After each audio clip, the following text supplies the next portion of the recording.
Good evening, everyone. Here's my town administrator report for September 9th, 2025.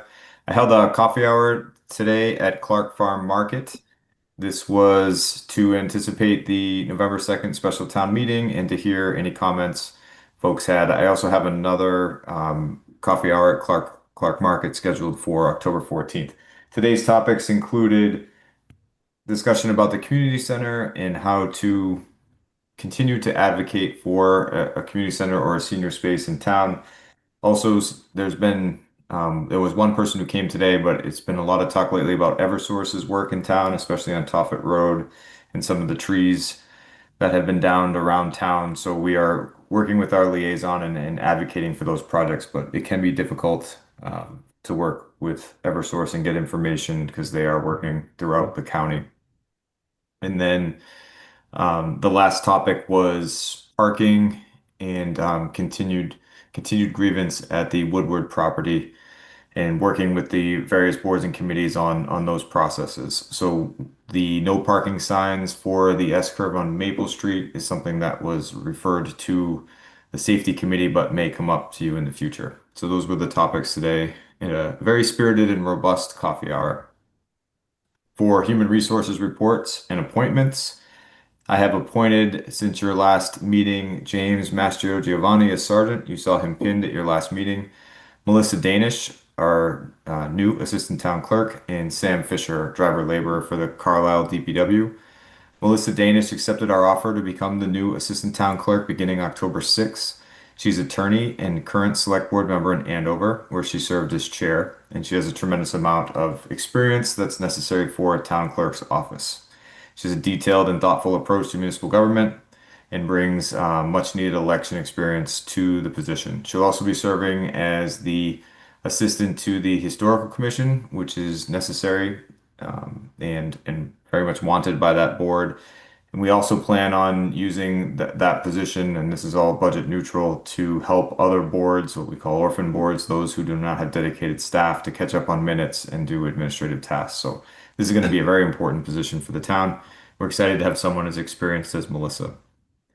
We're adding Sam to our DPW driver labor force. He has experience in landscape construction, truck and equipment operation, and snow plowing, so he'll be an immediate asset. And an update for you on the finance and HR assistant role that was recently vacated. We are conducting interviews next week, six. We drew 17 applications and decided to interview six to show you the quality of the candidates. We hope to have someone available for appointment, if not at your next meeting, the meeting after.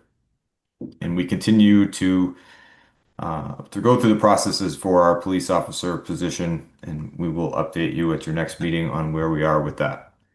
For department updates and information, Megan did a great job working through the open space and recreation plan that we referenced last time, worked directly with the state and got a 3-year extension on that 10-year planning cycle, which affords her and the Conservation Commission a couple of years here to get the next open space and recreation plan going, in addition to finishing the recommendations from the last report.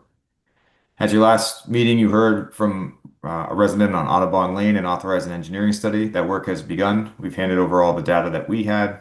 The engineers have met with the resident and with Jim Hall, and we hope to have some findings for you at an upcoming meeting about that engineering study, which can help you inform that decision.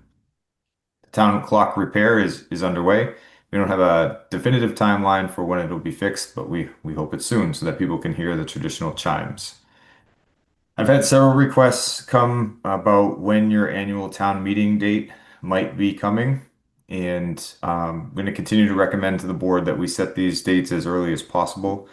I am telling people that I'm trying to get this on the agenda for your next meeting, October 7th, so we can get a planning process in place. This is particularly helpful for something like the wetland bylaw and for the fire station planning and other things that you're looking to do. So let me know what you need for that decision-making process and if you're willing to engage in that planning. Can we Town just meeting. make it, I mean, how have you guys typically done it in the past? Are they just 6 months apart?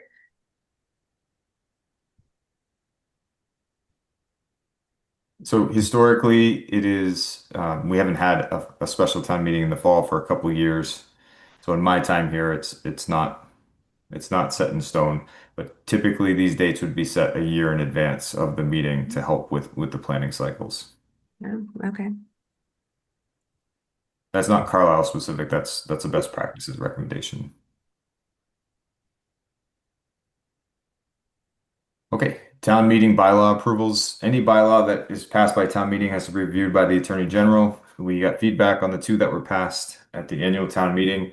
The town administrator bylaw has to go through the legislature before the Attorney General will opine on it, and that was their finding. The ADU bylaw amendment had a couple issues that were returned. One was detailing parking requirements, and the other was defining modular dwelling units. The details of that memo are in your packet and will be going and have been reviewed by council for their impact.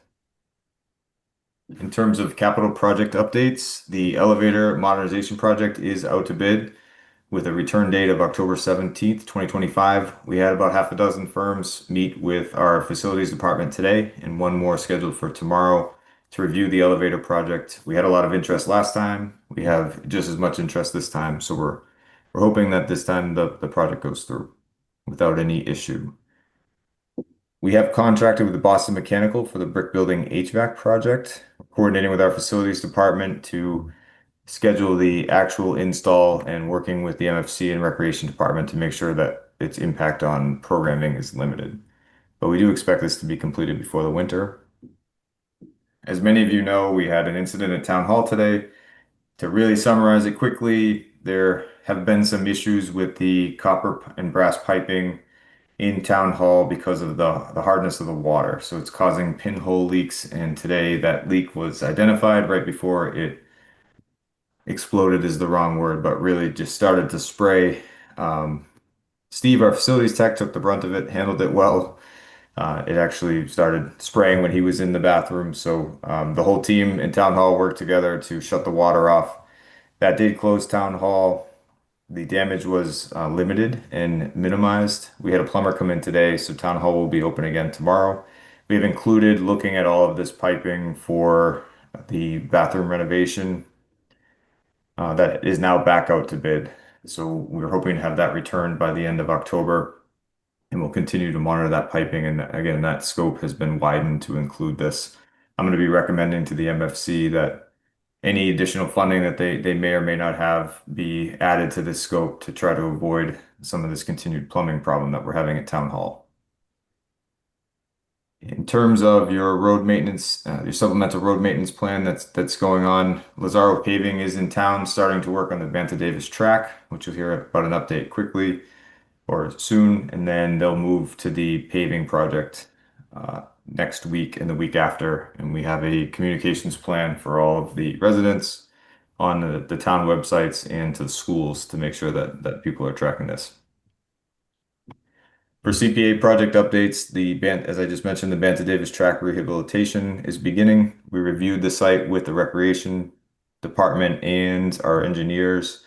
So everybody's on the same page. This project's going to redo the track, add some ADA accessible parking spaces and walkways, and so a couple benches. So nice project. This is partially funded by the request at your fall town meeting, mostly for some of the additional add-ons like the benches and the walkway.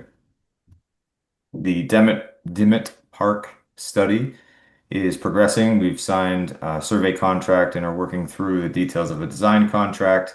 This will inform any rehabilitation of that park. That'll go before the Recreation Commission first and could come to you in the Springtown meeting for a potential design.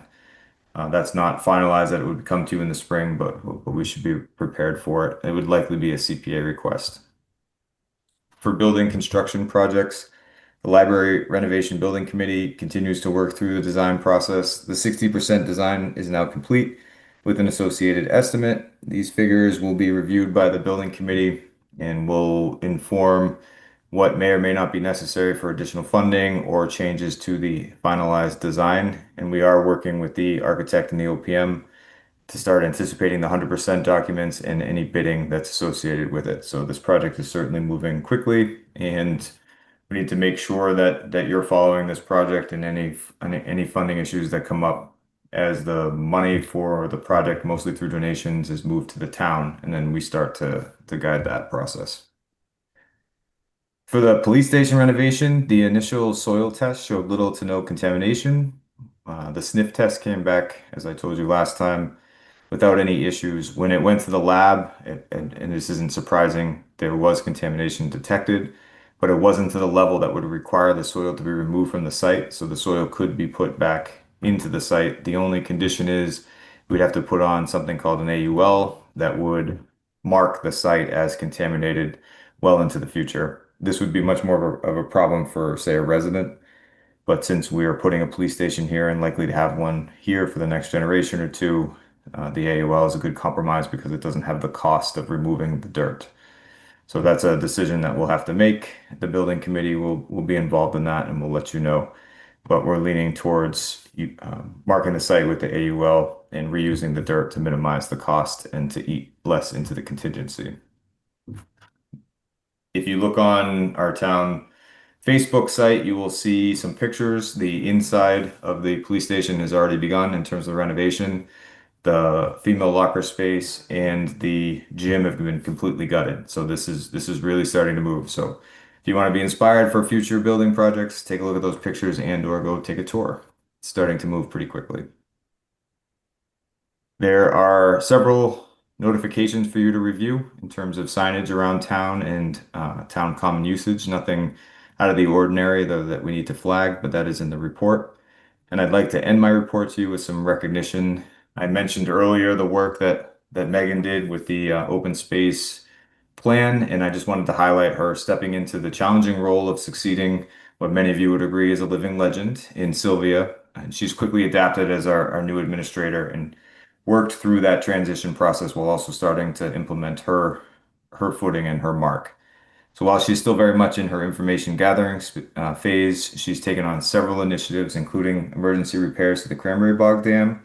She's bringing a engineer out there to make sure that, as many of you know, the trail's closed right now. If there's anything we can do or anything we need to speed up in terms of emergency repairs to keep the dam in place, we're not quite yet fully concerned, but we are concerned. And then she's working with that same engineer to finalize the permanent dam repairs and get that out to bid, which has been a long-term project. She's also coordinating with the Conscom and the LSC to make sure that communication improves and those processes are being followed by the public. She extended our town's open space plan and she's submitted a 6-month project to digitize the Conservation Commission records. That doesn't mean she'll be done in 6 months. It's what we're going to do over the next 6 months to prepare ourselves for a full digital move on these important records. And I know that's a project we've been tracking for some time. So she took on this ambitious workload with a lot of energy and without complaint. And I really feel good about her plan, what her workload looks like for the next 6 months, and just how committed she is to the work. So I wanted to recognize that to you. I know that was a big transition for the town. The Conscom is very happy. The associated boards are happy, and I wanted to make sure that you knew that as well. So I'm looking forward to working with her and you on these important conservation projects. I have included a draft agenda in my report, and other than that, that is the information I have for you tonight.